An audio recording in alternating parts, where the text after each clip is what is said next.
Bapak Dokter yang kami hormati, juga tidak lupa kepada rekan-rekan yang kami hormati. Alhamdulillah pada hari ini kita semua masih diberikan kesempatan oleh Allah Subhanahu wa Ta'ala sehingga kita bisa melaksanakan aktivitas seperti biasanya, yaitu pada pertemuan kali ini kita akan belajar tentang strategi pembelajaran, yang mana pada hari ini ada dua pembahasan, yaitu strategi pembelajaran di TK, Taman Kanak-kanak, dan juga ada materi tentang strategi pembelajaran di Madrasah Ibtidaiyah. Baiklah, untuk lebih berkah lagi, marilah kita buka acara ini dengan bacaan basmalah bersama-sama. Untuk mengefektifkan waktu, langsung saja ke materi yang pertama, yaitu strategi pembelajaran di Taman Kanak-kanak yang akan disampaikan oleh rekan saya, Siti Fatimah. Kepadanya kami persilahkan. Terima kasih Pak atas waktunya. Jadi saya akan mempresentasikan hasil analisis saya tentang pembelajaran agama Islam di jenjang TK. Saya menganalisis di TK IT Al-Wasilah Musadadiah Garut yang ada di Jalan Ciledug di belakang Masjid Mustafa.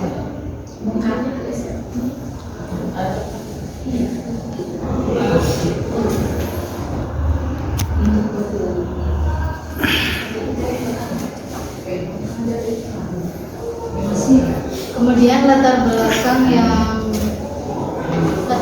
masalah yang saya analisis ini, pendidikan agama Islam pada tingkat TK memiliki peran penting dalam menanamkan nilai-nilai agama dan akhlak sejak dini. TK IT Wasilah ini sebagai lembaga pendidikan Islam terpadu berupaya memberikan pembelajaran agama melalui metode yang menarik seperti permainan, cerita, dan praktik ibadah. Namun penerapan metode ini memerlukan strategi yang efektif agar anak-anak tertarik dan mampu menyerap ajaran agama secara optimal. Nah, dalam Al-Quran juga ada ya di Quran surat Luqman ayat 13, itu juga sebagai landasan kita sebagai guru atau orang tua agar mengajarkan tauhid atau ajaran Islam kepada anak-anak. Nah, penelitian ini bertujuan untuk mengkaji strategi pendidikan agama Islam di TK IT Wasilah guna menemukan metode yang sesuai dengan karakteristik anak usia dini. Rumusan masalah dan tujuan, yaitu rumusan masalahnya bagaimana strategi pembelajaran agama Islam di TK IT Al-Wasilah Musadadiah itu. Kemudian tujuannya untuk memahami strategi pembelajaran di TK IT Wasilah. Berikut profil TK-nya. Visinya adalah sebagai lembaga terdepan dalam membentuk generasi Islami cerdas, ceria, mandiri, dan berkebinekaan global. Misinya ada beberapa. Yang pertama, menanamkan sikap beriman, bertakwa kepada Allah Subhanahu wa Ta'ala. Kemudian meningkatkan pengetahuan, keterampilan, dan sikap dengan pembelajaran yang bermakna, menumbuhkan suasana keceriaan, menanamkan sikap mandiri, mengembangkan wawasan berkebinekaan global. Kemudian hasil analisis saya di TK tersebut, rencana kegiatan pembelajarannya yaitu tentu yang pertama membuat CP ya, capaian pembelajaran, kemudian merumuskan tujuan pembelajaran, menyusun alur tujuan pembelajaran, kemudian merancang pembelajaran. Nah, TK IT Wasilah Musadadiah ini menggunakan dokumen RPPH dan KKG.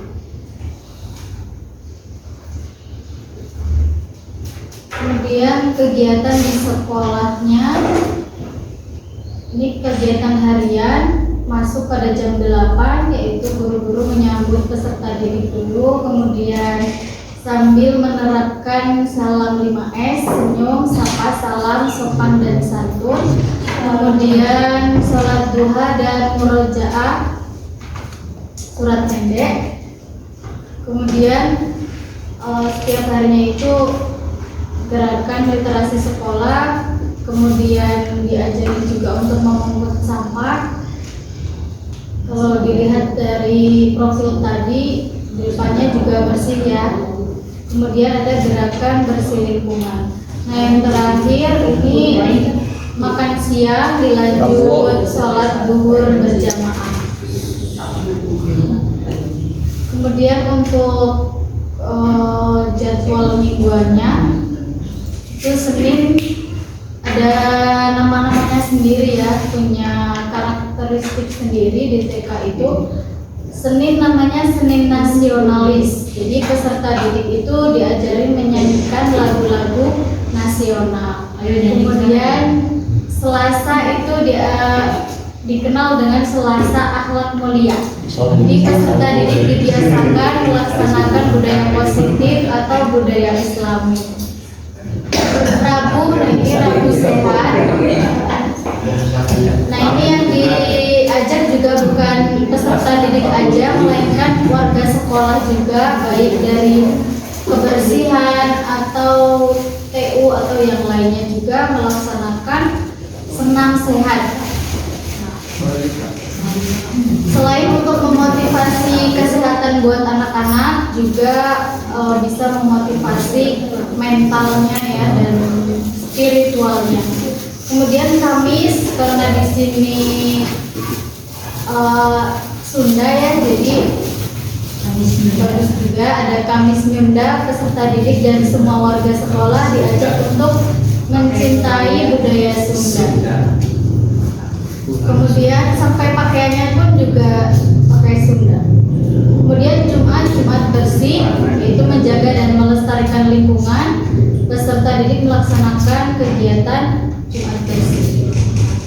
Nah, di TKIT Wasilah itu ada 3 organisasi pembelajaran. Yang pertama tentu intrakurikuler, yaitu bermana sebagai perwujudan merdeka belajar, merdeka bermain. Jadi bukan belajarnya aja yang merdeka, tapi bermainnya juga merdeka. Gurunya merdeka. Kemudian ada co-kurikuler, yaitu dalam bentuk P5, peserta didik dapat menunjukkan kecintaan dalam menjaga dan melestarikan permainan tradisional. Biasanya ada pelatihan angklung dan ada drum band. Kemudian ekstrakurikulernya yaitu bertujuan untuk memberikan wadah bagi peserta didik untuk mengembangkan diri sesuai dengan kebutuhan, bakat dan minatnya ya setiap peserta didik. Nah, setelah itu diadakan juga ada asesmen pembelajaran. Ada 2 yang dilakukan oleh TKIT Wasilah, yaitu yang pertama diagnostik, sumatif dan formatif. Berikut sebagainya seperti ini Bapak Ibu.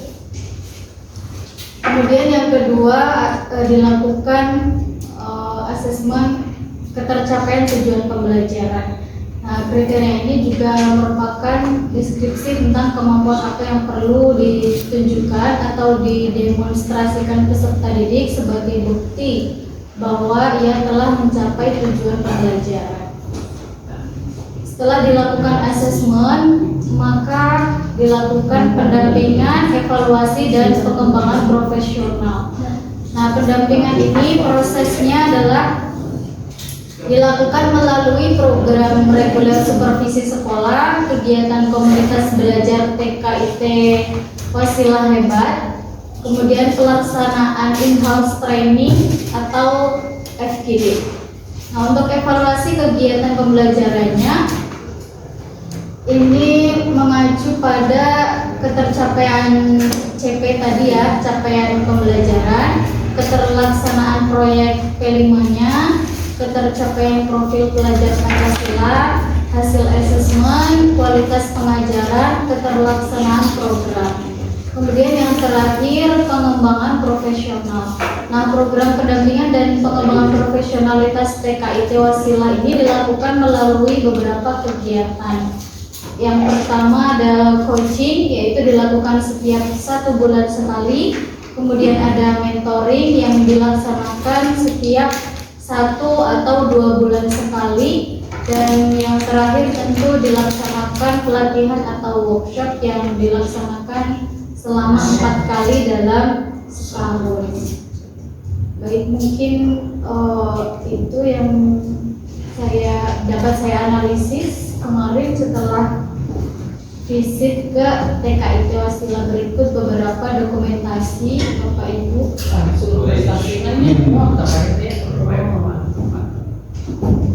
Kemudian ini diajari wudhu dan berdoa juga. Seperti itu sholat. Terima kasih. Kurang lebihnya dari saya mohon maaf. Bila ada diskusi silahkan disampaikan. Langsung yang kedua Pak. Ya. Pada Pak Irfan. Makalahnya sudah di-upload? Di ini Oh ke sudah. grup sudah. Ada grup. Ada grup kan? Sudah dikirim. Di print nanti kan di print. Kalau mau dikirim aja nggak apa-apa. Di print disangakeun. Ya. Maaf. Silakan untuk makalah itu dengan. Belum bikin ada konsep dasarnya Ke Pak Haji ke ntar ya. Ke Pak Haji dikirim.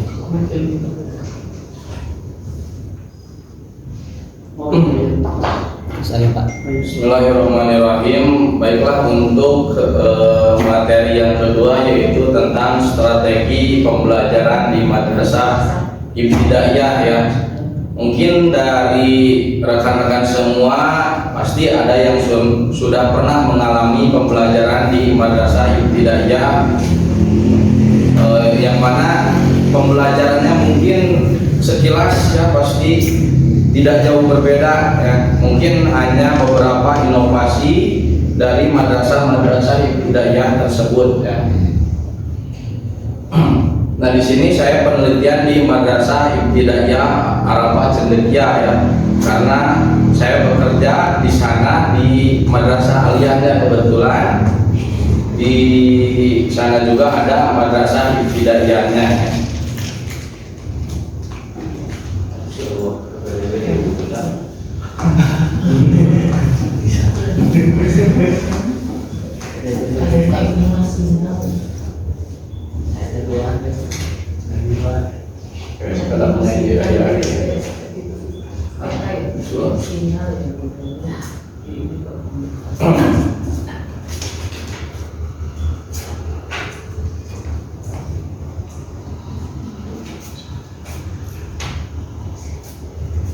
Nah, materi ini dilatar belakangi yaitu pendidikan dasar memiliki peran yang sangat penting dalam bentuk fondasi pengetahuan, karakter dan keterampilan anak. Salah satu institusi pendidikan dasar yang berfokus pada pengembangan anak dalam aspek akademis dan spiritual adalah Madrasah Ibtidaiyah. MI Arafah Cendekia sebagai salah satu lembaga pendidikan dasar memiliki tujuan untuk menciptakan generasi yang tidak hanya cerdas secara intelektual tetapi juga berakhlak mulia dan memiliki pemahaman agama yang kuat. Nah, namun di latar belakang ini juga ya disampaikan bahwasanya di MI itu ada beberapa kendala dalam proses pembelajarannya, diantaranya yaitu seperti kurikulumnya yang berubah-ubah, kemudian strategi pembelajarannya yang kurang maksimal dan lain sebagainya. Maka dari itu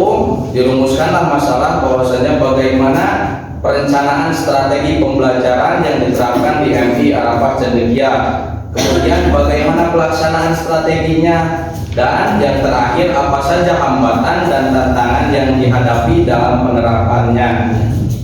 Nah, kemudian untuk profil ya, untuk lengkapnya ada di makalah ya. Madrasah Ibtidaiyah Al-Fatihah ini merupakan lembaga pendidikan dasar swasta yang berfokus pada pengembangan intelektual dan spiritual ya.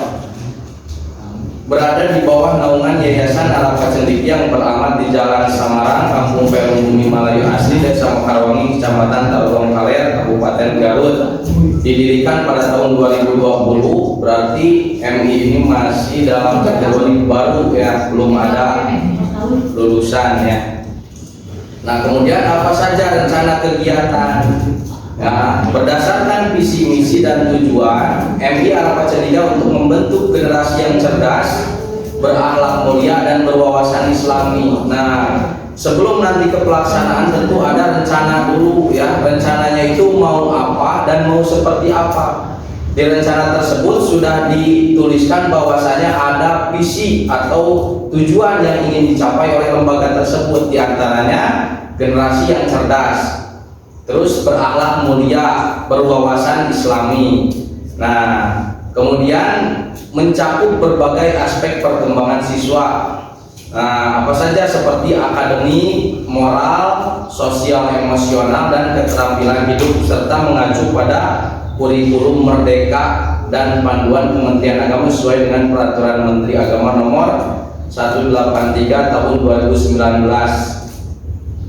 Pengembangan pembelajaran di MI berfokus pada 6 aspek utama, yaitu nilai agama dan moral ya. Apalagi di MI itu yang ditekankan itu nilai agama dan moralnya, seperti akidah, akhlak, fikih, dan sejarah kebudayaan Islam. Kemampuan kognitif, matematika, IPA, IPS, dan pemecahan masalah. Kemudian kemampuan bahasa Indonesia dan bahasa Arab, perkembangan sosial emosional, seni dan budaya, serta keterampilan fisik dan motorik. Nah, itu tentang rencana kegiatannya ya untuk di MI Arafah tersebut. Nah, setelahnya direncanakan, barulah mulai dilaksanakan di lapangannya. Nah, seperti apa?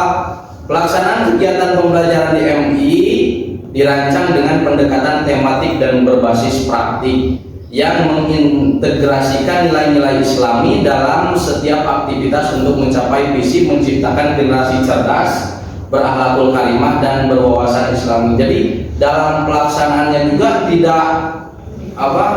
tidak kesana kemari, jadi sudah terikat dari visi dan misi tersebut. Nah, apa saja? Setiap pagi dimulai dengan penguatan konsep tauhid melalui observasi alam sekitar yang diiringi dengan doa. Jadi di sana anak-anak itu diajak ke alam liar sambil menapaki.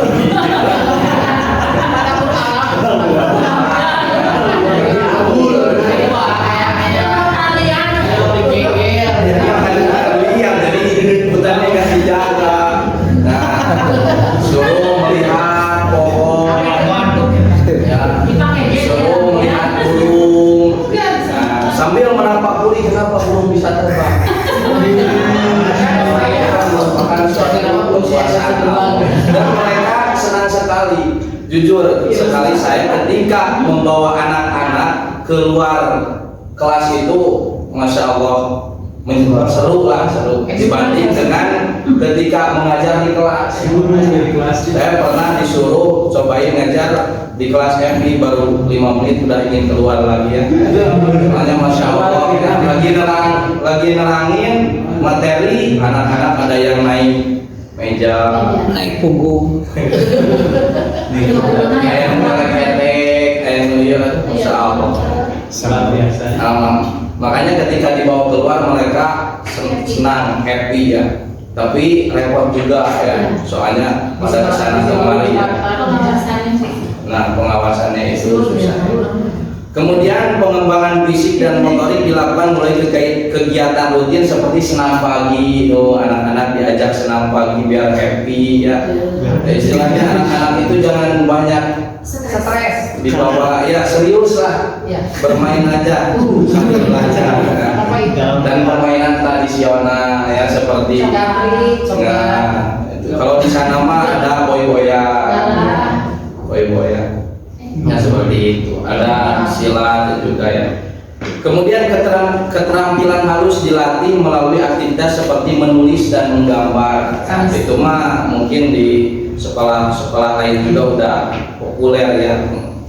Kemudian pembelajaran di luar kelas seperti pengamatan tanaman dan proyek herbarium dimanfaatkan untuk mengaitkan materi dengan lingkungan sekitar ya, disuruh bercocok tanam ya. Kemudian setiap Sabtu siswa mengikuti kegiatan ekstrakurikuler seperti pramuka. Nah, pramuka sudah ada. Kemudian olahraga dan seni budaya. Kegiatan harian berlangsung dari Senin hingga Sabtu pukul 7 sampai pukul 12 ya. Jadi tidak full day ya. Full day-nya itu dari Senin ke Sabtu ya. Meliputi doa pagi, senam, pembelajaran tematik, istirahat, refleksi, dan diskusi penutup. Selain itu kegiatan mingguan seperti eksplorasi lingkungan dan pilihan ekstrakurikuler pramuka, seni tari atau kaligrafi dilakukan untuk mengembangkan keterampilan non akademik siswa ya. Jadi di sana itu diterapkan kurikulum, jadi kebanyakannya itu praktik, tidak banyak di kelasnya.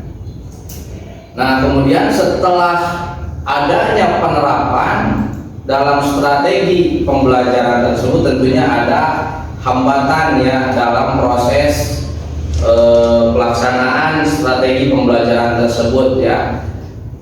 Di antaranya yaitu pengadaptasian terhadap kurikulum merdeka ya, yang memerlukan waktu dan pelatihan intensif bagi guru. Jadi ke anaknya mah tidak berpengaruh kurikulum merdeka itu, maksudnya tidak ikut memikirkan ya, tapi guru yang harusnya mungkin banyak bersama anak-anak, terkadang kan ada waktu belajar ikut juga pelatihan. Jadi anak-anak yang harusnya keluar di kelas aja lah dikasih tugas karena guru sambil Zoom ya. Nah, mungkin itu harus diperbaiki ya, itu hambatannya. Kemudian keterbatasan jumlah guru dengan kompetensi yang memadai ya. Nah, di sana juga ada keterbatasan guru ya, ada juga guru yang tidak linier ya, serta keterbatasan sarana prasarana yang memadai ya. Masalah dalam pengelolaan data, nah ini lebih ke sekolahnya ya. Di antaranya melalui kegiatan beberapa kegiatan pembelajaran tiap harinya. Nah, yang menjadi pertanyaannya apa untuk membangun kemandirian daripada anak-anak TK tadi. Kadang-kadang di kami di kampus yang masih kene ngintil koyong disangan kemalahan mau didampingi Akan mengambil lagi. saya ngintil itu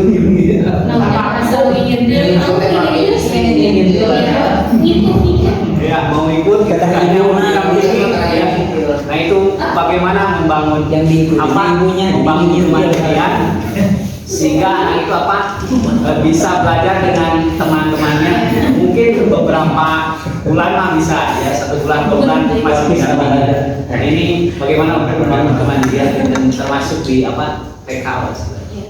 Demikian, terima kasih. Assalamualaikum warahmatullahi wabarakatuh. Assalamualaikum. Mangar to sering ngintil mana? Orang Jawa ini. Nama tuh Pakai konjo.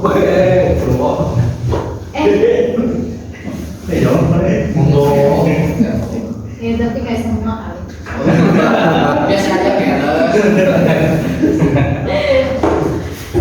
apa pikirin jangan tuh. Udah ya, udah tiga. Lagi 4. Udah bayar kuota. Masih lagi ya.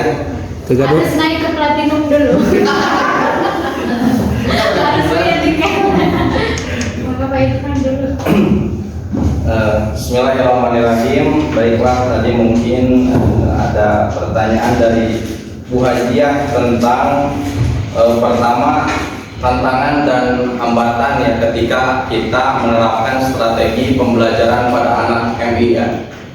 Mungkin kalau singkatnya saya tadi juga bilang ketika anak-anak lagi bermain gitu ya. Sebetulnya saya tidak mencari strategi, malah saya yang kabur ya. Tapi mungkin Bu ada alternatif ya, seperti ketika anak lagi sedang bermain gitu, carilah strategi yang mengarahkan anak untuk bermain. Contoh seperti strategi ya, ada cooperative learning, itu anak-anak berkelompok ya. Terus metodenya metode mind mapping, anak itu disuruh menggambar. Nah, menggambar juga isinya seperti contoh rukun Islam dibuat seperti awan, berarti isinya rukun Islam yang pertama syahadat, 2 sholat. Nah, seperti itu kita sebagai guru mungkin banyaklah referensi yang istilahnya bisa digunakan ketika menangani anak-anak di usia MI tersebut ya. Nah, dan tentunya pastinya ada hambatan dan kekurangan, tapi itu bisa dipelajari lebih lanjut lagi. Itu tentang bagaimana ya tantangan hambatannya. Kemudian tadi ketika eksplorasi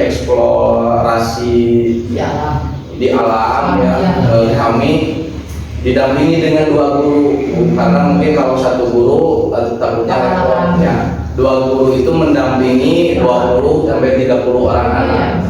Ya, lumayan. Kemudian tadi posisi guru-gurunya juga seperti yang Bu Haji tanyakan, apakah sudah terdata di MIS? Nah, itu sebagian, karena sebagian ada yang belum berkualifikasi sarjana ya, jadi tidak bisa masuk ke data ya. Dan itu hanya membantu saja atau jadi asisten gurunya gitu. Nah, kemudian selanjutnya dari Bu Haji itu apalagi Bu Haji? Udah? Oh, udah. Soalnya kan Pak Irfan belum punya anak, tapi bisa itu ngerti. Ya, kami cekap.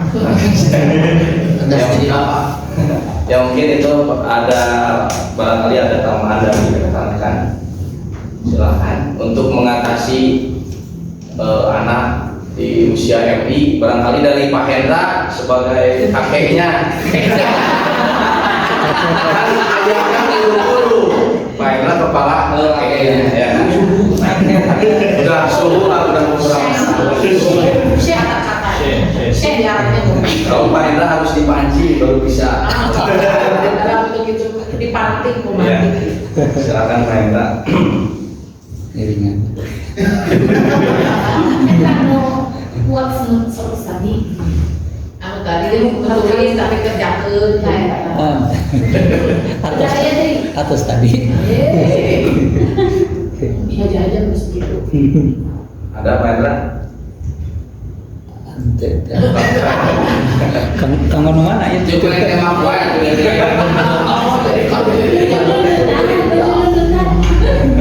Jadi Pak sedikitnya untuk anak usia MI, SD, SMA juga kan lebih ke masih ya di bawah pengasuhan gua ya. Kalau MI kan mereka sudah lebih lepas ya di dalam guanya.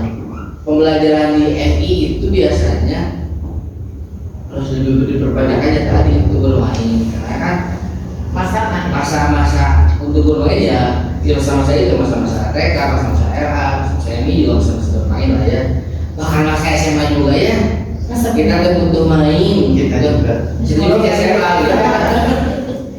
Karena biasanya kalau anak yang sering main mengekspor alam itu kecenderungan perkembangan sosialnya itu lebih tinggi gitu ketimbang anak-anak yang jarang sekali main di alam gitunya, di gadget, main laptop atau kan mulak gitunya, tapi mereka yang sering keluar main di alam justru lebih segar, kemudian perkembangan jiwanya.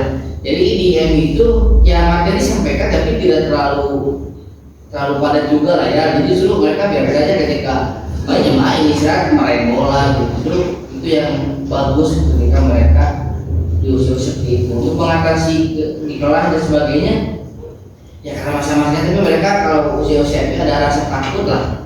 Karek melotot jadi kayaknya biasa lama ya.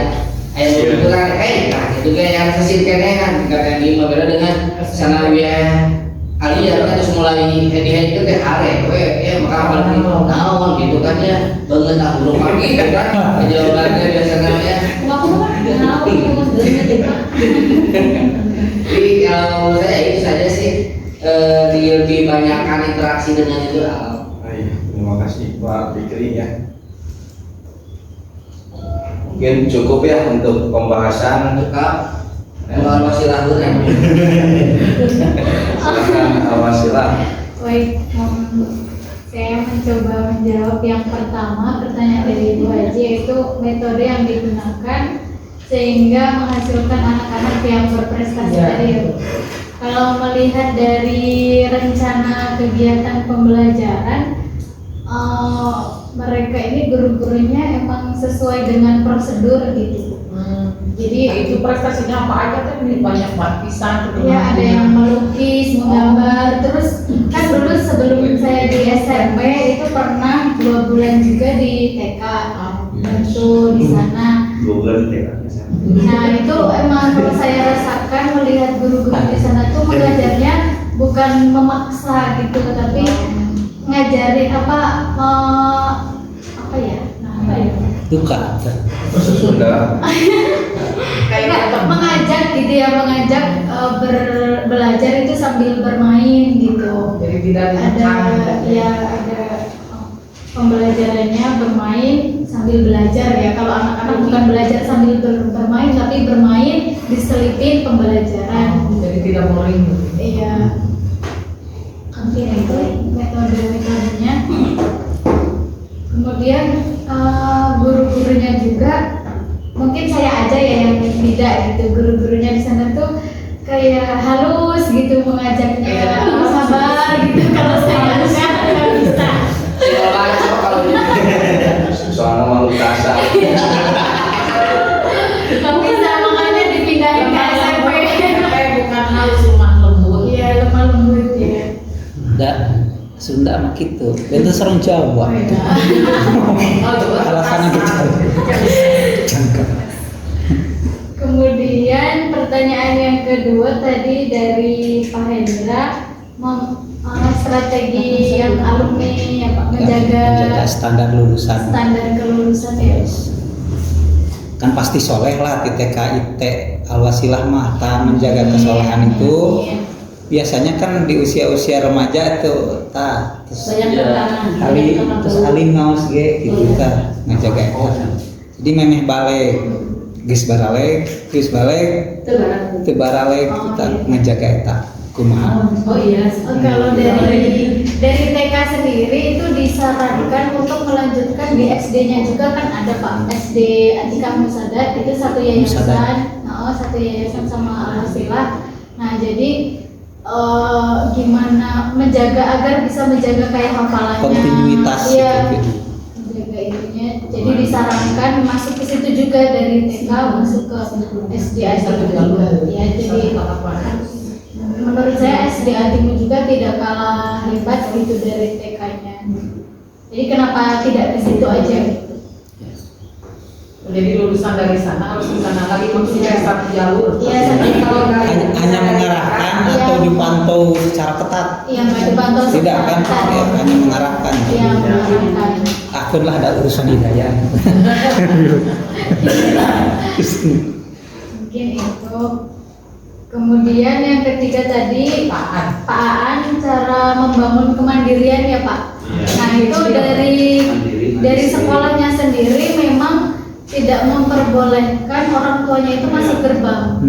Jadi kan gerbangnya itu cukup kecil ya, sekitar 2 meteran. Nah itu yang dibuka tuh hanya cukup 1 orang aja, dan itu kalau ada orang masuk keluar harus ditutup lagi. Jadi emang nggak boleh menunggu di depan sekolah maupun apalagi di dalam gitu. Jadi mungkin langkah pertama itu ya yang dilakukan sama sekolah agar anaknya tidak terlalu mengikut ke orang tuanya gitu. Terus anak-anak jejerewetan nangis kayak orang main Itu tetap nggak dibolehin ya.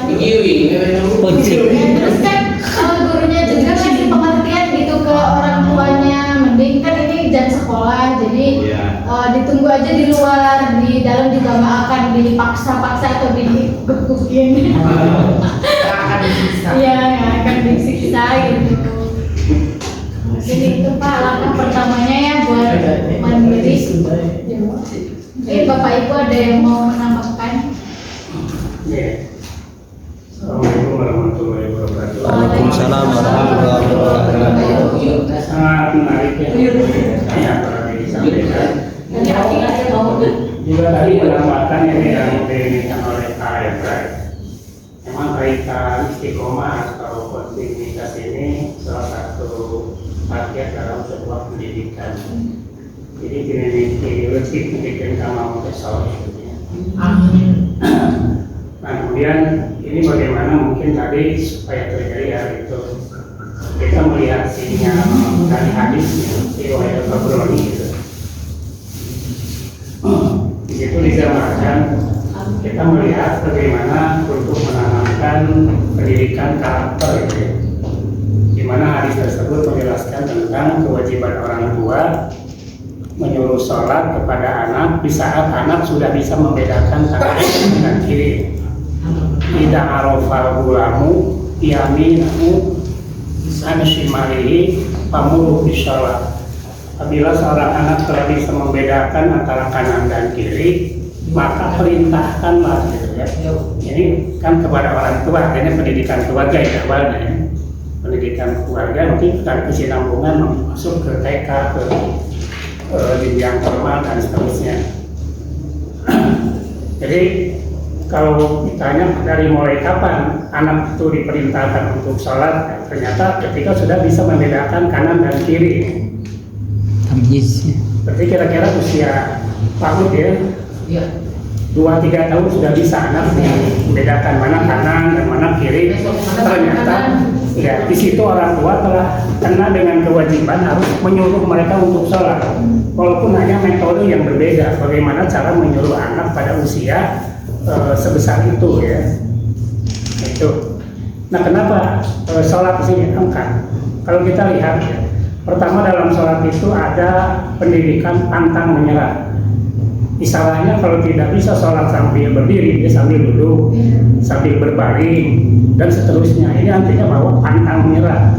Itu berarti bagian dari pendidikan karakter. Sehingga ketika anak sholat itu berarti filosofisnya menerapkan suatu karakter, anak itu tidak pantang menyerah. Sehingga walaupun dari masa TK, SD, SMP sampai dewasa, insya Allah akan tercapai wala tamutunna illa wa antum muslimun. Nah, mungkin itu jadi salah satu solusi mungkin tadi yang ditanyakan Pak Hendra. Kayaknya ini orang tua berarti harus betul-betul peduli ya, membekali pendidikan anak itu sendiri yang kaitan dengan agama ya. Karena kita kaitan dengan MTI ya, ada Islamnya di situ gitu kan dasarnya.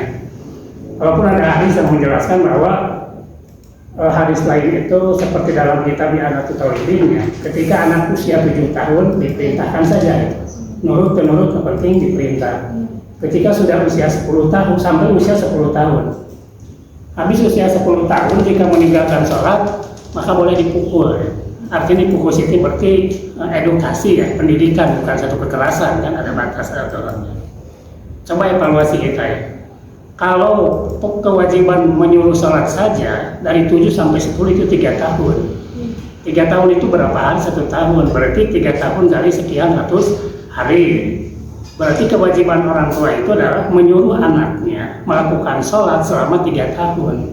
Sehingga kalau satu waktu orang tua tidak menyuruh anak sholat, berarti orang tua itu adalah ya orang tua nakal. Nah itu satu ya. Apalagi nanti sudah masuk ke usia 10 tahun sampai dewasa ya, sampai balik. Ini ada konsekuensi lain. Selain menyuruh juga harus ada semacam arahan-arahan, ada ketegasan-ketegasan jika perlu ya fisik yang sifatnya tidak berbahaya gitu kan tentunya.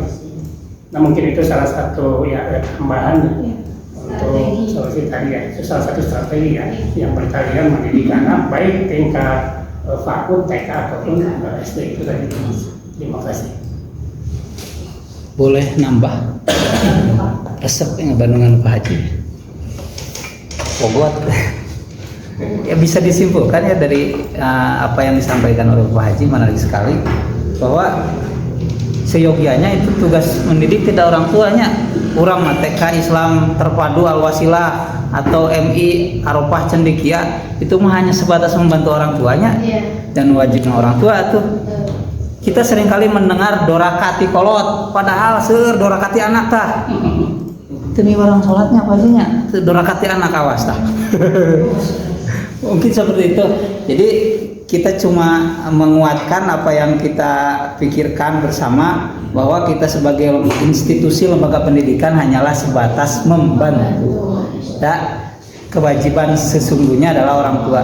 Berarti kita juga harus menguatkan bahwa kewajiban itu kewajiban orang tua. Jangan sampai orang tua itu merasa sudah beres ketika memberikan mandat kepada kita sebagai para pendidik di institusi pendidikan. Itu saja. Terima kasih. Menanggapi yang Pak Hendra barusan ya Pak. Ya. Ngerti. Tahu ya. Bahasa Sunda Banyak yang ini ya dibilang anak durhaka ke orang tua, tapi justru padahal orang tua yang durhaka ke anak gitu. Ya. Kan bahasa kasarnya gitu ya Pak. Ya kan hadisnya dasar mah kullu mauludin yuladu alal fitrah, saha anu ngayahudikeun anak, saha anu nganasroi orang tua kan. Berarti ketika anak itu tidak sukses dalam kesolehannya, durhaka tah orang tua gara-gara anak. Gurunya yang salah ya Pak. Soalnya gini Pur, saya pernah di SMP, padahal saya di SMP itu kan baru 1 tahun setengah ini ya. Waktu itu pernah lagi UTS, kemudian saya dikasih jadwal untuk murojaah itu satu sekolah, jadi semua sekolah yang menghandle saya sendiri. Dan itu cuma dibantu sama satu guru, dan satu gurunya kebetulan itu nggak mau di depan membantu murojaah saya, di depan gitu, maunya di belakang gitu ngurus anak-anak. Nah waktu itu lagi murojaah surat juz 29. Kemudian saya perhatikan satu persatu anak-anak itu ada yang malah ngajak bercanda ke temennya. Nah itu saya nggak suka. Kalau dia bercanda sendiri mungkin itu merugikan ya kamu sendiri, tapi kalau ngajak bercanda temennya, jadi yang merugi banyak ya temennya. Kemudian saya harus ya merugikan saya juga ya Pak secara nggak langsung. Nah waktu itu saya tegur dengan, dia laki-laki Pak, saya tegur dengan menyentuh badannya gitu. Baca, kamu udah hafal belum? Belum. Lah mana Qur'annya? Kalau belum baca kok nggak ada inisiatif bawa Al-Qur'an? Nah saya gituin. Kemudian dia pulang menangis ke orang tuanya. Nah sehingga orang tuanya suatu saat ke sekolah menyalahkan saya, mau lihat CCTV sampai kayak gitu Pak. Padahal saya cuma mengingatkan, kamu udah hafal belum gitu. Kalau belum ya ambil Al-Qur'anmu karena ini murojaah gitu.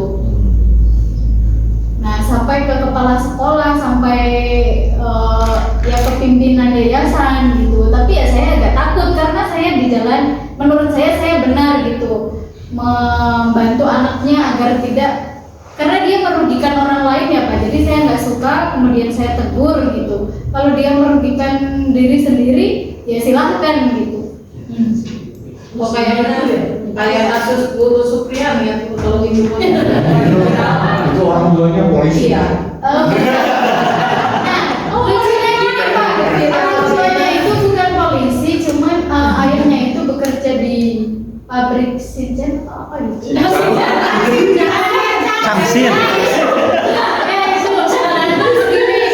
Pokoknya kalau CCTV-nya nggak dikasih ke saya akan laporkan ke polisi kayak gitu. Terus sampai gini, pokoknya kalau ini nggak selesai saya akan ke jalur hukum kan. Padahal dia sendiri nunggak di sekolah administrasi. Alah. Tapi Bisa. sekarang masalahnya udah selesai. Oh ya sudah. Minta maafnya gimana? Ya nggak minta maaf, saya cuman oh iya. Tapi Oh ternyata gini ya gitu. kade lepat eta cangsin. Pasantren enak mah. Pasantren acang sinia. Miris ya, pokoknya akhirnya dunia politik. Ayahnya gitu ya. Padahal kan seperti Hendra tadi, cuman kita sebagai guru tuh membantu gitu. Tapi kok kenapa kok banyak tuntutan, banyak ini itu gitu. Mulyana guru. Masya Allah. Semangat ya, Teh. Kita nangis satu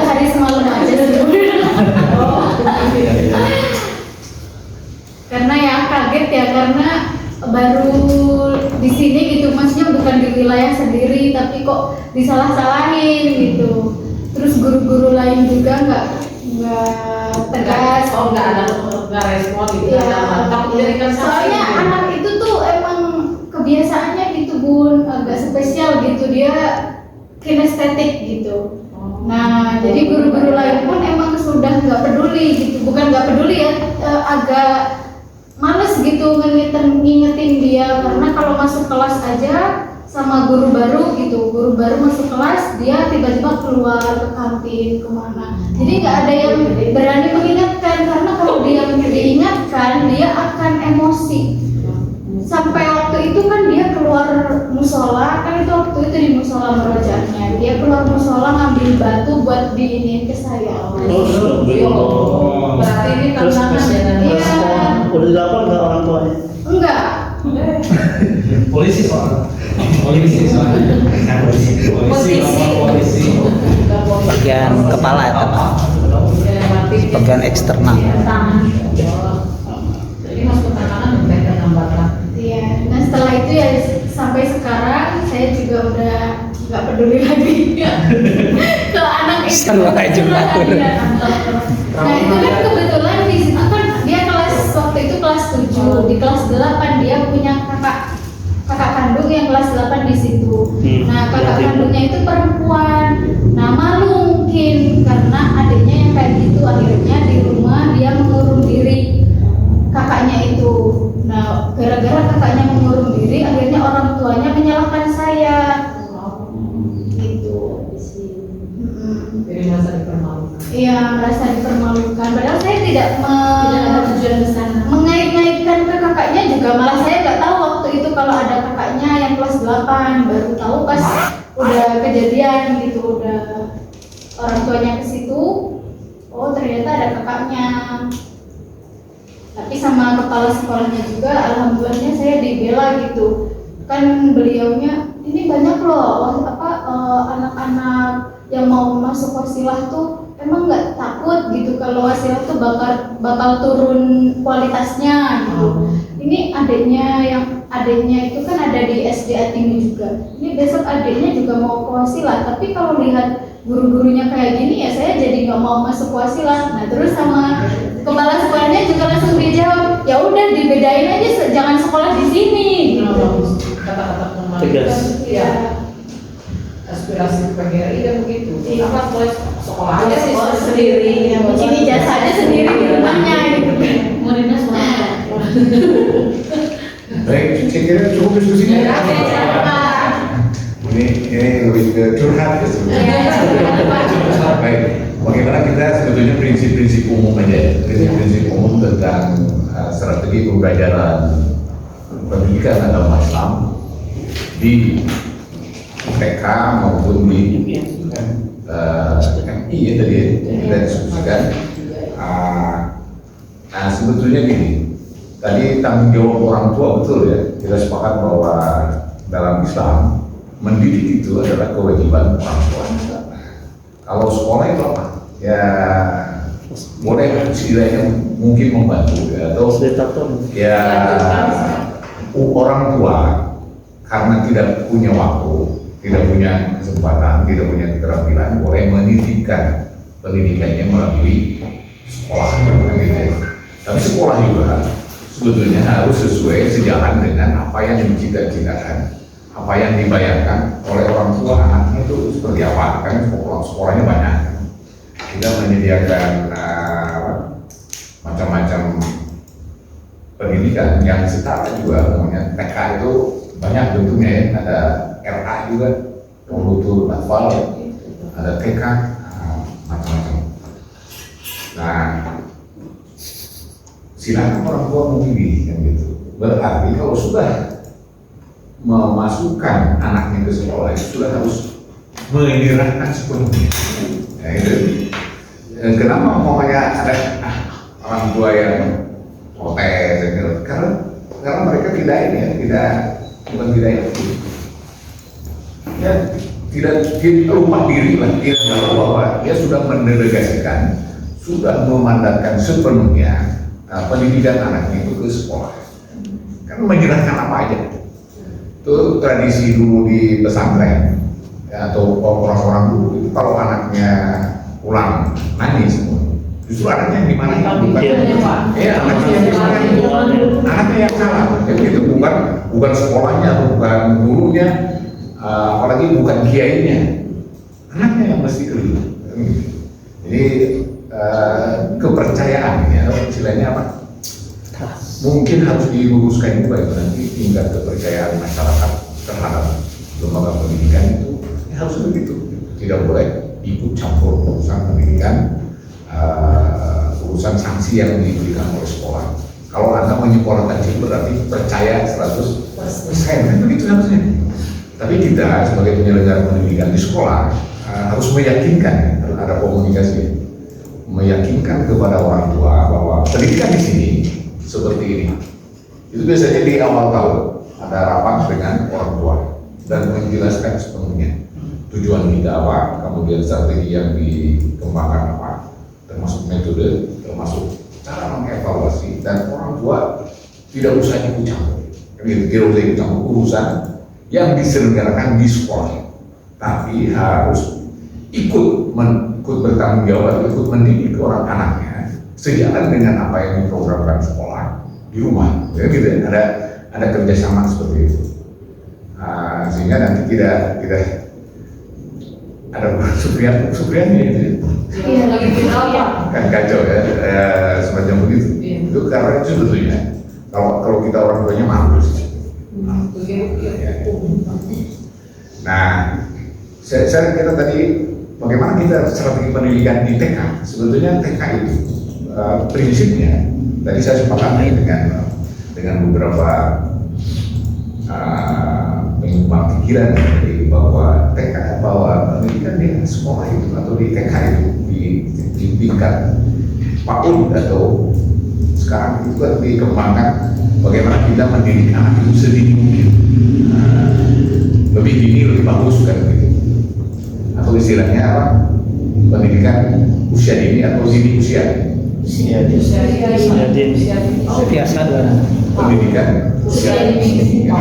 Semakin dini mengenal dunia pendidikan semakin baik. Kenapa? Itu ada hadisnya kalau dalam ajaran Islam bahwa ta'alum bisigor karena si ada hajar, begitu ya. Wa ta'alum bil kibar karena si ada kan begitu. Ini sebetulnya yang paling berkesan kita juga pengalaman kita itu adalah guru-guru TK dan guru SD. Itu bisa diingat oleh kita bagaimana guru, dan itu beruntung atau bukan beruntung ya, bahagialah guru-guru SD, guru-guru TK ya, meskipun berat, itulah yang memberikan garis pertama bagi anak kita, bagi anak mendidik gitu. Kalau bagaimana dia berkembang ke depannya sebetulnya ditanamkan di usia-usia TK dan usia-usia SD. Saya masih mengingat betul ibu SD saya, ya kan gitu ya? Anda mengingat nggak ibu dan begitu berkesan gitu ya? Kenapa? Karena memang itu pengalaman awal bagi kita. Tuh TK atau usia-usia begitu itu manusia dianugerahi oleh Allah Subhanahu Wa Taala kemampuan untuk meniru. Itu manusia itu anak-anak itu peniru terbaik, kan gitu ya? Peniru terbaik. Jadi mungkin nanti gini strateginya, strategi yang diajarkan di TK itu kan sebetulnya harus ya guru jadi tiruan, jadi model, role model. Karena si anak itu akan meniru apapun yang dilakukan oleh gurunya. Maka memang untuk seleksi guru TK dan guru SD itu agak rumit, nggak paham. Karena dia adalah prototipe yang harus diikuti dan ditiru oleh siswa, peserta didik. Jadi memang mungkin cara menegur, cara ini juga. Dan sekarang ini tantangannya ini, sekolah itu harus inklusif. Inklusif itu apa? Ya tidak membeda-bedakan calon peserta didik. Itu yang merumitkan, tantangan juga bagi ibu. Bagaimana anak yang autis disatukan dengan anak yang normal, ya? ABK, anak kebutuhan khusus, dan itu sekarang itu tidak boleh dipisahkan karena inklusif, ya? Nah itu saya kira tantangan tersendiri bagi guru, strategi yang harus kita susun bagaimana untuk menang. Jadi gini, anak yang ABK kalau diterima di sekolah kita itu harus ditongkrongi oleh satu orang guru, yang sehingga anak yang normal tidak terganggu, bukan begitu sebetulnya. Jadi ada trik khusus nanti, meskipun kita di aturannya harus inklusif, harus menerima berbagai ini, termasuk yang ABK, termasuk yang cacat, yang macam-macam, termasuk yang autis, yang paling bermasalah itu adalah karena dia punya kebutuhan khusus yang khas. Nah, maka biasanya sekolah menyediakan guru khusus menangani peserta yang ABK, sehingga tidak mengganggu perkembangan peserta. Saya kira kegiatan guru ini kegiatan guru atau kegiatan murid itu tadi yang 4 kali setahun ada workshop, ada coaching, ada apa lagi? Ada kucing guru, kucing coach, kemudian, nah itu mungkin bisa prestasi atau aktivitas anak yang normal, kan gitu. Karena si anak yang tadi itu kelihatannya memiliki kebutuhan khusus ABK, jadi perlakuannya mungkin berbeda, diperlakukan secara khusus, itu salah satu strategi. Saya kira tadi pertanyaannya menarik ya, tentang bagaimana di TK itu ditanamkan ke mandirian ya. Jadi sebetulnya kan anak TK itu belum ya masih mahidung atau masih apa? Piinung ya bahasa Sunda ya. Piinung itu apa sih? Kalau piinung mengikuti nama minum. Tapi kalau piinung itu semua tergantung pada ibu-ibu, kan gitu ya. Sehingga kalau tidak ada ibu berarti merasa tidak aman. Karena ada perasaan tidak aman, atau ya apa kebutuhan dia tidak bisa terpenuhi, atau keinginan dia tidak bisa terpenuhi karena senantiasa dipenuhi oleh ibunya, ya kan gitu ya. Apalagi anak yang dididik secara manja ya, dimanjakan misalnya ya. Nah kita di strateginya saya kira begini, ya di TK itu kan biasa diberikan tanggung jawab tapi yang sederhana. Pokoknya sepatunya dibuka nggak sekolah? Ya itu nanti disilahkan, sepatunya disimpan sesuai dengan tempatnya. Kemudian nanti dipasang sendiri. Dan itu adalah teknik-teknik yang melatih kemandirian. Jadi dia diberi tanggung jawab. Anda tidak boleh, pokoknya termasuk bakal ya, bakal itu Uang jajan. dia bukan ada makanan yang harus dibawa dari rumah. Ya, gitu. Kemudian itu juga adalah merupakan ya sebetulnya bagi kita apa itu? Tapi itu harus dilatihkan menjadi bagian dari tanggung jawabnya, bahwa tempatnya harus dicuci, ya, dicuci kembali. Nah itu jangan ditolong gitu, jangan ditolong, artinya dibiarkan dia punya tanggung jawab, ya gitu ya sebetulnya ya. Kemudian juga maunya dalam melatih kemandirian itu dibiasakan anak mengambil keputusan yang sederhana itu dia sendiri. Anak mau pakai baju yang mana itu harus jangan dipakaikan atau dipilihkan oleh orang tua. Masa yang kecil-kecil begitu semuanya? Karena harus dilatih. Milih pakaian, ya. Atau ya kemudian juga ini yang bagi anak penting ini melatih keterampilan dasar. Keterampilan dasar itu seperti apa? Yang harus dimiliki oleh seorang anak.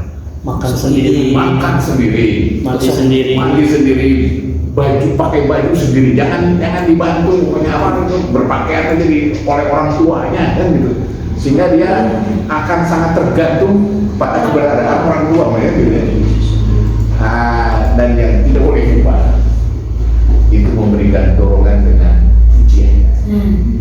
Prestasi sedikit aja uji kan gitu ya. Bintangnya 5. Iya, ada itu ada ya Platinum. platinum, pokoknya Anda hari ini dapat bintang, meskipun umumnya prestasinya menurut kita Biasa aja. biasa aja kan ya, Biasa dikasih ujian. jangan bangga dan itu Semangat. akan senantiasa mengingat dan semangat kan Tapi gitu. kalau tak pujian. Tapi tidak boleh nanti jadi kebiasaan, jadi pujian, jadi sekolah pujian, ayah nggak puji ya kan. Yang lainnya juga umpamanya di TK itu ya kan suka main ya, bermain ya. Bermain itu sama dengan belajar sama dengan bermain, itu prinsipnya, bukan belajar sambil bermain atau bermain sambil, tapi bermain itulah belajar ya. Jadi si anaknya tidak tahu sedang belajar, ingatnya adalah sedang bermain kan, karena dunia anak-anak itu mainan kan gitu ya. Dan itu desain dibikinkan mainan-mainan yang kreatif. Saya kira guru-guru TK itu banyak kan. Contohnya apa itu? Ya pokoknya ada puzzle, ada pasar sendiri, ada pokoknya atau belajar sendiri, punya atau apa lagi, berdandan atau ya bersolek sendiri, ya kan? Itu padahal itu dia merasa sedang bermain, padahal itu adalah belajar. Ya gitu ya, jadi nggak terasa.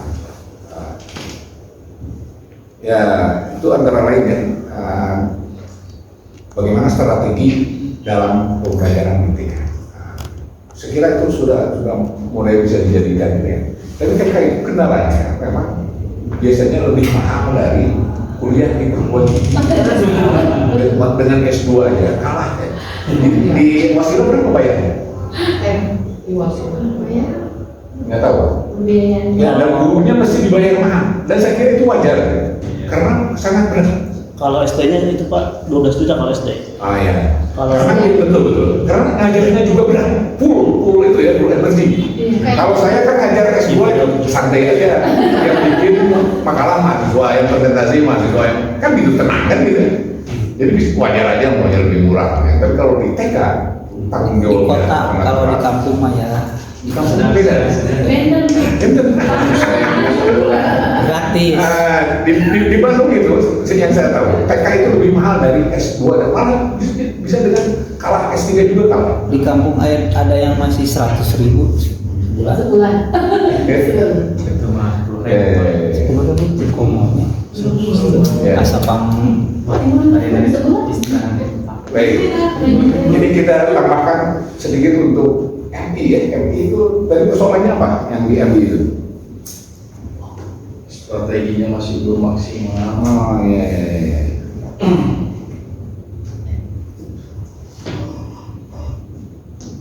Ya.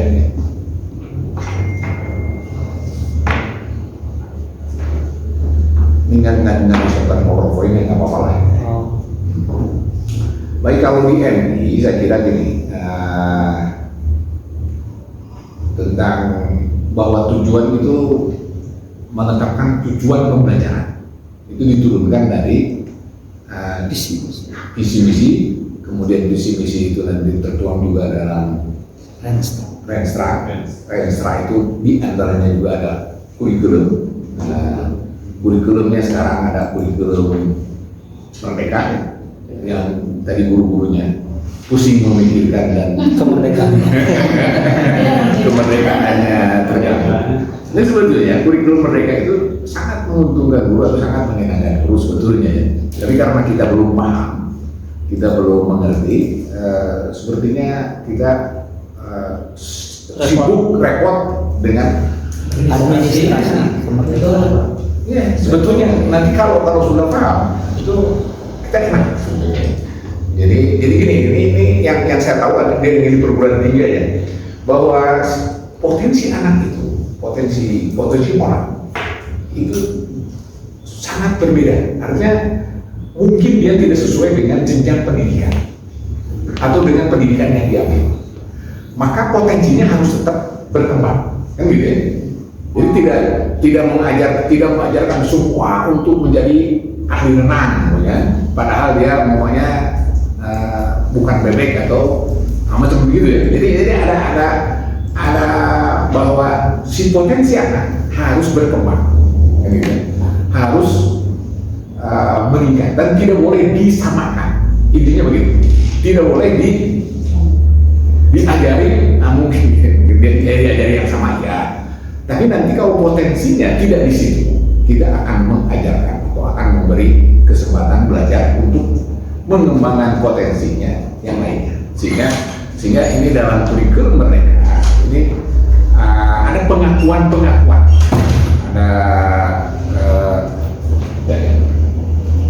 ada pengakuan yang sebetulnya dia tidak diajari kita, tapi dinilai oleh kita. Kemudian disebutnya apa itu? Bukan apa itu? Pengakuan pengalaman masa lalu, apa istilahnya? RPS, rekognisi pengalaman apa? Nah itu kan dia mengakomodasi potensi-potensi yang dia sudah kuasai, yang dia berpotensi di situ, diakui. Itu saya kira tidak usah kita mengajarinya, kemudian, tapi kita merekomendasikan Anda sudah lulus mata kuliah ini karena Anda punya RPL, gitu. Ada rekognisi pengalaman. Ya, gitu. Itu saya kira nilai positif dari kurikulum Merdeka. Sehingga ini jurusan itu tidak semuanya kalau di fakultas itu jurusannya. Dia jurusannya tidak sesuai dengan potensinya karena mungkin salah masuk atau bukan salah masuk atau apalah, dia salah mengira, ya kan? Bisa saja. Sehingga ada RPL, pengalaman, rekognisi pengalaman. Nah, cuman sekarang persoalannya karena masih baru, berapa lama yang dipraktekkan, diajarkan atau diharuskan di sekolah itu di kurikulum Merdeka dan Merdeka Belajar itu? Berapa tahun? 2 tahun. Ya kalau Menteri Nadiem-nya sudah berapa tahun itu? 10 tahun? Enggak kan, periode kedua kan dia? Iya, periode kedua. Ya. Saya kira ada pikiran-pikiran bagus yang dikembangkan. Jadi nggak usah anti dengan kurikulum Merdeka meskipun ya kita ikuti aja ya, itu bahwa itu bagian dari regulasi atau bagian dari kebijakan kita pahami. Cuman persoalannya kita berebut waktunya atau berebut ya awal-awal lah tuh, nanti akan lancar. Nah itu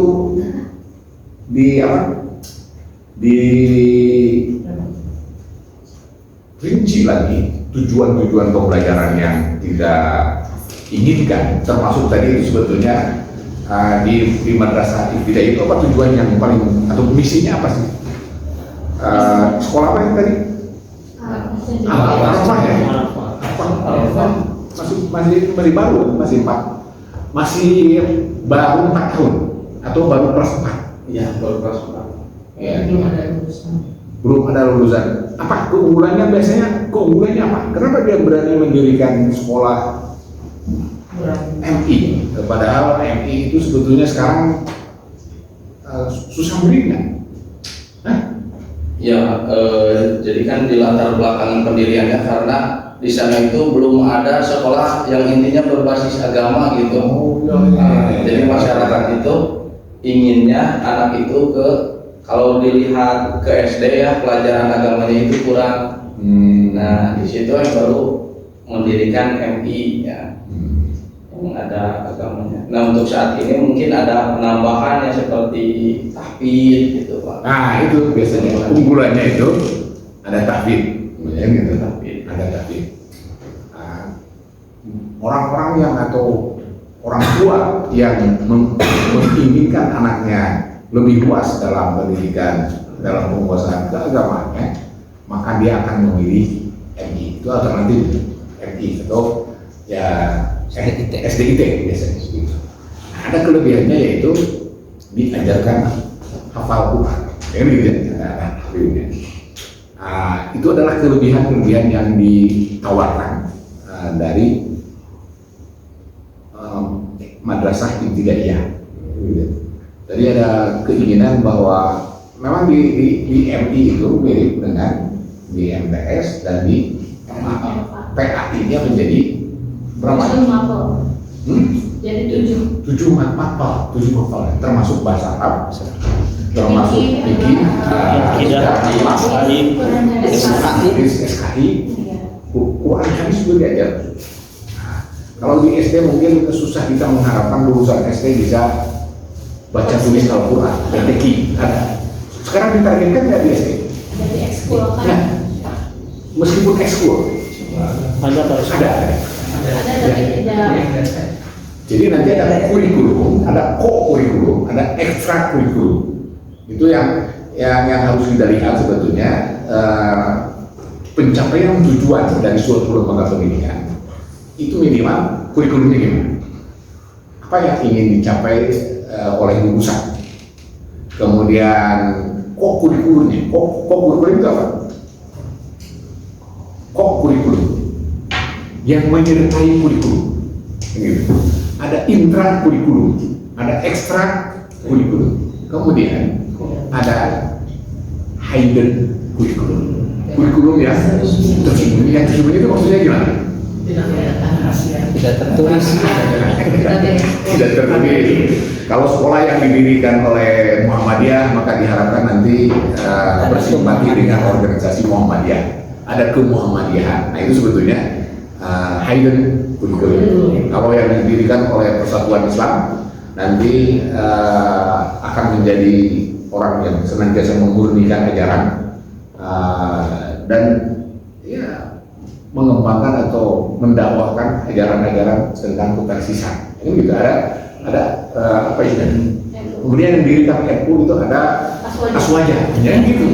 Nah, itu adalah hidden kurikulum. Jadi ada kurikulum yang sedikit tersembunyi, ya gitu ya. Yang penting lagi sebetulnya ekstra kurikuler, tambahan terhadap kurikulum. Nah ini yang perlu dimanfaatkan dalam strategi pembelajaran KAI, termasuk umumnya kalau di SD itu BTQ itu harus bagian dari kurikulum. Jadi semua peserta didik setelah lulus dari level SD yang dia asuh itu sudah bisa membaca dan menulis Al-Quran. Ya kan itu? Itu cara mencapainya gimana?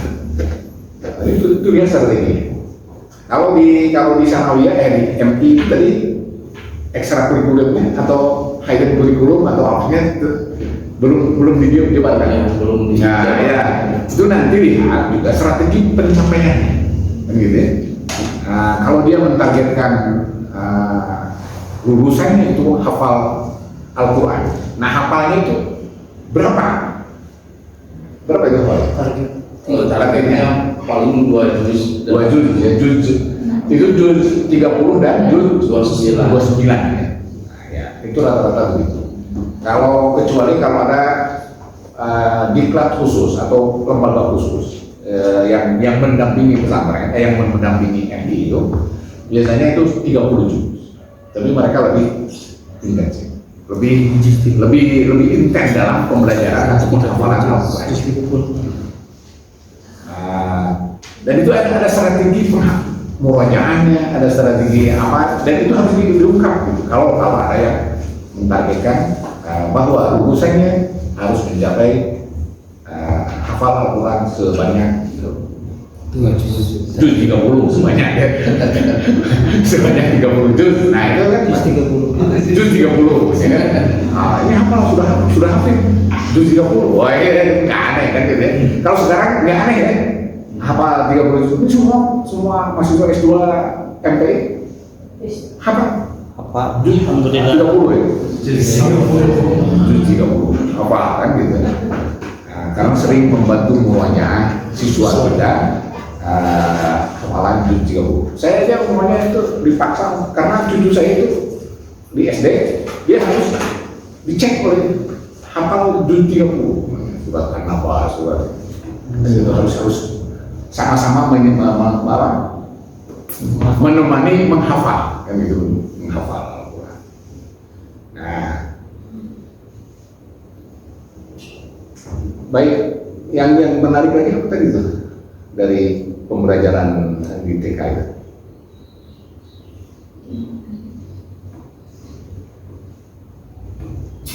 Dunia liar. Kegiatan liar. Ya. Alam liar.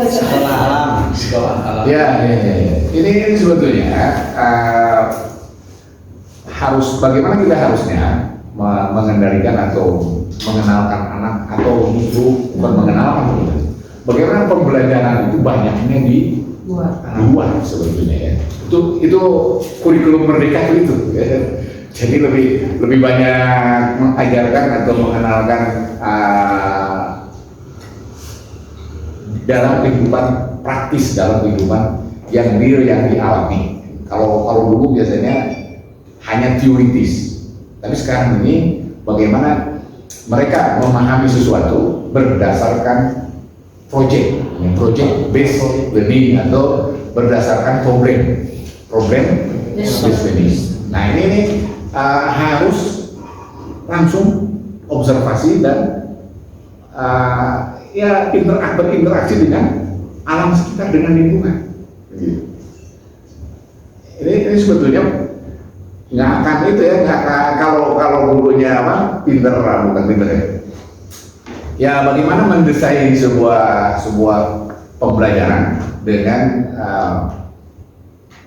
pendekatan atau metode project ya, atau dengan pendekatan metode problem solving. Nah itu kan sudah diberi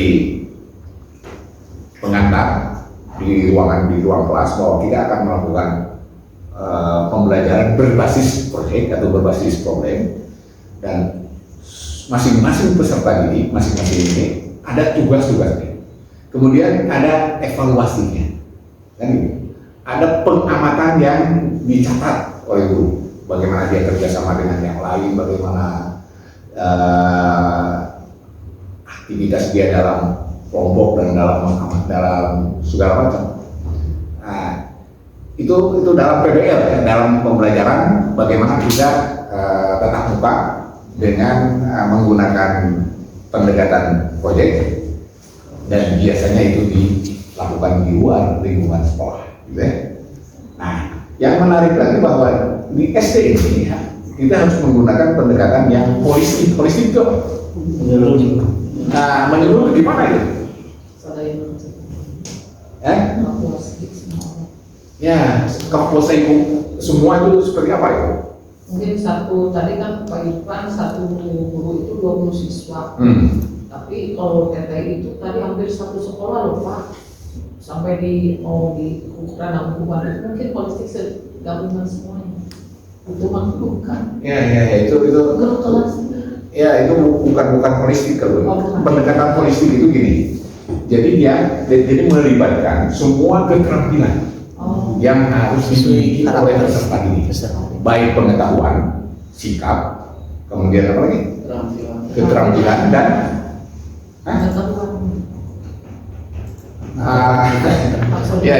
pengetahuan, sikap, keterampilan, dan keyakinan. Sebetulnya kalau agama itu, kalau pendidikan itu apa ya? Jadi harus menyeluruh, begitu. Itu mulai di SD itu harus mencakup semua. Kalau mungkin di TK itu ya bermain, karena bermain ya dia terampil menyusun aja sudah cukup lah ya.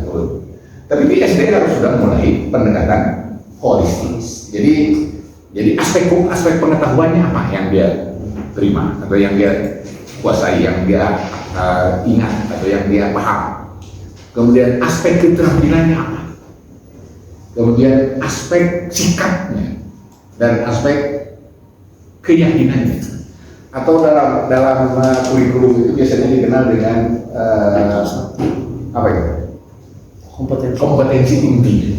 Kompetensi inti 1 spiritual kan, kompetensi inti 2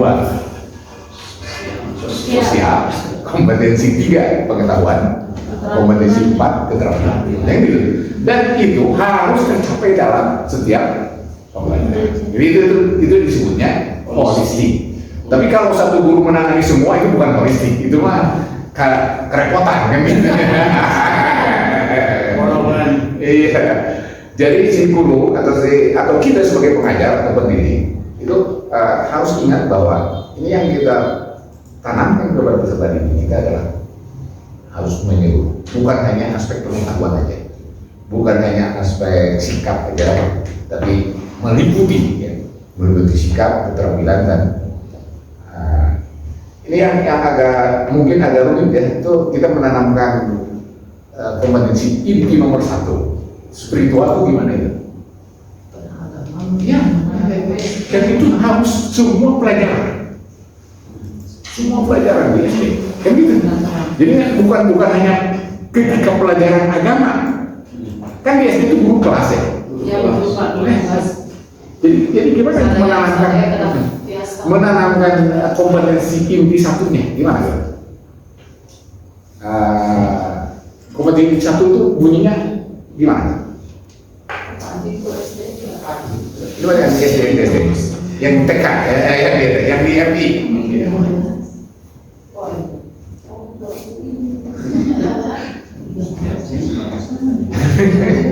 Itu nanti itu harus melotok ya, harus melotok bahwa dia memiliki sikap atau memiliki penghayatan spiritual yang agak tinggi. Nah untuk bisa begitu, gimana caranya? Kita sebetulnya sejak SD, sejak TK itu diajarkan doa, kan? Doa mau makan, doa mau apa lagi? Tidur, setelah makan, setelah tidur, kemudian ke WC, dan itu dibiasakan sehingga dia menyadari, dia memiliki kesadaran Allah senantiasa menyertai dia, kan gitu. Jangankan untuk acara-acara khusus, acara-acara yang seperti mandi, makan dan seterusnya, berpakaian juga ada, yang bercermin juga ada. Ini untuk belajar aja kita harus memulai dengan Bismillah atau berdoa. Ini itu adalah penanaman spiritual, kan gitu. Jadi nggak usah bingung ini apa ini kompetensi spiritual itu yang diajarkan. Bagaimana membiasakan peserta didik senantiasa melaksanakan doa-doa yang dia sudah hafal, kan gitu ya. Dibiasakan lagi, dia tanamkan, dan itu adalah menyadarkan dia bahwa hidup ini senantiasa terkait dengan Allah Subhanahu wa Ta'ala. Dan ini akan menjaga tadi pertanyaan Pak Hendra ya, bagaimana menjaga konsistensi atau kontinuitas. Mungkin itu karena penghayatannya tidak sampai di pikirannya. Dia merasa ya waktu belajar aja dia harus taat. Ketika kalau sudah selesai belajar mah tidak usah, kan gitu umpamanya ya. Ini penting untuk ditanamkan. Gitu ya. Saya kira itu yang ingin saya tambahkan. Nah sekarang karena akan ujian nanti setelah UTS akan diganti dengan atau langsung dilanjutkan oleh Pak Dr. Zudin ya. Dari saya cukup sampai sini. Nanti akan ini pemakaran berapa lagi? Yang belum? 1, 2. Nanti boleh dilanjutkan. Ditawarkan aja Pak ke Pak Zudin. Ada makalah yang belum dipresentasikan. Apakah mau dipresentasikan? Atau beliau materi yang khusus ya. Tapi saya kira sudah ini ya, dan saya sudah ya. Baik, saya bertanggung jawab sampai UTS, dan UTS-nya itu hanya 5 soal. Jadi boleh penuh kalau nggak salah. Alhamdulillah. Nah soalnya sekitar ya. Jadi kisi-kisinya ya supaya nanti tidak ini Pak makalahnya terlalu banyak Pak jadi pusing UTS-nya ngapalin apa ya kan gitu ya. Oke. Nah, yang nomor 1 Ibu dan Bapak diminta untuk menjelaskan tentang apa itu pendekatan dalam pembelajaran ya. Model, metode, dan strategi dalam pembelajaran ya. Jadi dijelaskan secara ini, kemudian bikin bagannya itu sebetulnya letaknya di sebelah mana itu model, sebelah mana strategi, sebelah mana metode, teknik, dan seterusnya. Yang kedua,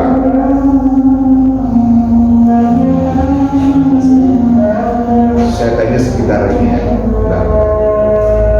supaya lebih akurat.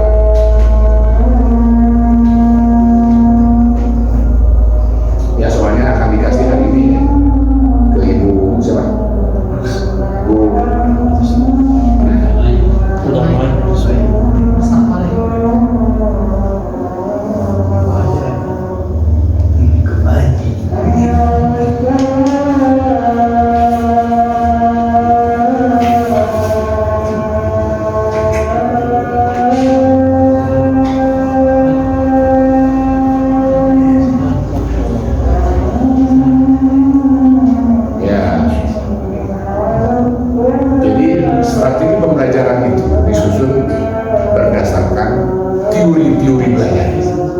Teori-teori belajar itu ada berapa?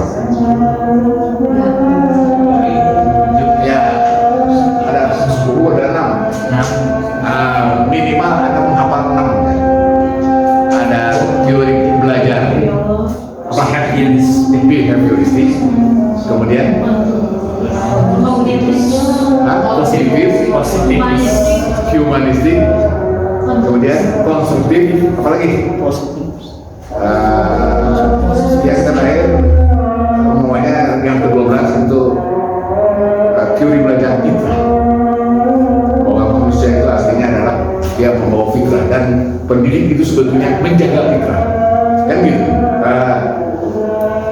Itu nanti diminta bagaimana strategi-strategi yang disusun sesuai dengan prinsip atau teori-teori pembelajaran yang ada. Kalau teori behavioristik umumnya kan bagaimana teori respon dan bukan respon tapi stimulus dan respon dan enforcement pokoknya gitu. Gimana mengajarkan dengan menggunakan teori-teori pembelajaran yang Anda pahami, menyusun strategi belajarnya gitu ya. Ya di sini tidak usah 12 tapi hanya 4 saja. Nah yang ketiganya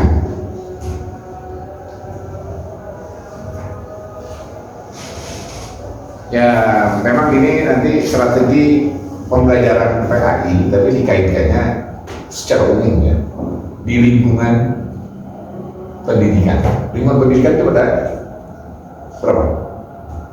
Lingkungan pendidikan ada 3, yaitu 1 lingkungan keluarga, yang kedua lingkungan sekolah, yang ketiga lingkungan masyarakat. Gitu. Ada 3 lingkungan pendidikan yang kita sebut kalau di keluarga itu informal, kalau di sekolah formal, kalau di masyarakat itu non formal. Nah, itu Anda susun strategi secara umum bagaimana di keluarga, di sekolah, dan di sekolah itu membayangkannya sebagai kepala bukan sebagai guru, sebagai kepala sekolah. Jadi tidak ditanya PBL apa dalam KPM ya, dalam kegiatan belajar mengajar. Kemudian yang kelima keempat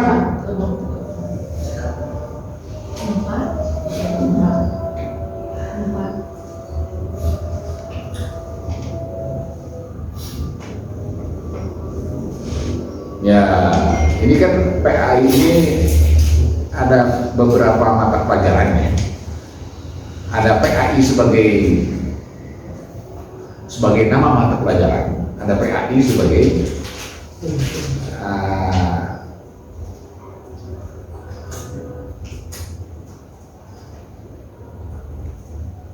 sebagai esensi pendidikan. Jadi kalau orang Muslim itu ideologi pendidikan, ya, atau dia berideologikan bagaimana dia menjadi Muslim yang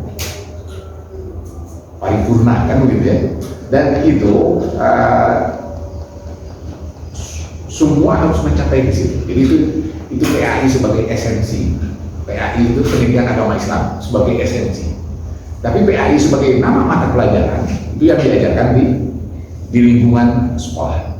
Nah ini ada strategi yang berbeda antara PAI sebagai esensi apa sih istilahnya, agama pendidikan agama Islam sebagai esensi dan pendidikan agama Islam sebagai mata pelajaran. Nah itu uraikan langkah-langkah atau ya apa sih perbedaannya, langkah-langkah yang strategi yang harus ada, harus dipikirkan. Yang terakhir ya? Kelima Pak. Kelima ya, hanya 5.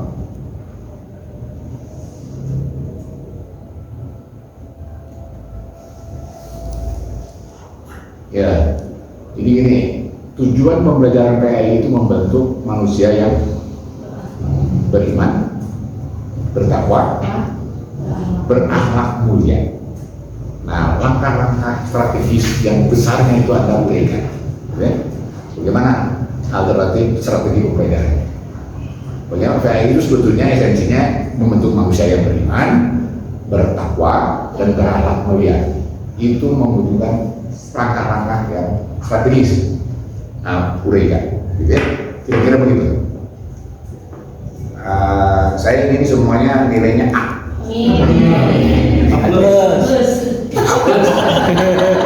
Jadi kenapa saya bocorkan? Ya mengikuti malaikat munkar nakir. Ya sudah membocorkan pertanyaannya di alam kubur ya. Gak apa-apa kan? Karena sudah Pak itu sebetulnya sudah bocor dan gak apa-apa. Oke, cukup hari ini ya. Jadi saya mohon maaf ya atas segala kekurangan dan ini saya hanya bisa begitu ya. Terima kasih.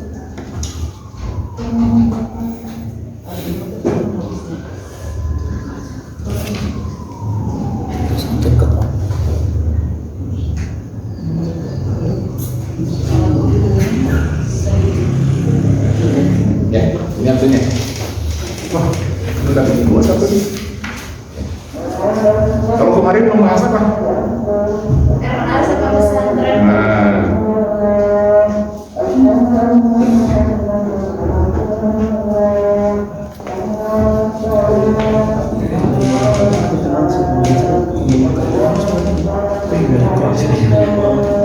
Ya. Jadi ujiannya minggu depan tanggal ya 22 ya. Ya. Oke. Kita tutup dengan sama-sama membaca hamdalah ya. Terima kasih ke pemahaman dan kerja.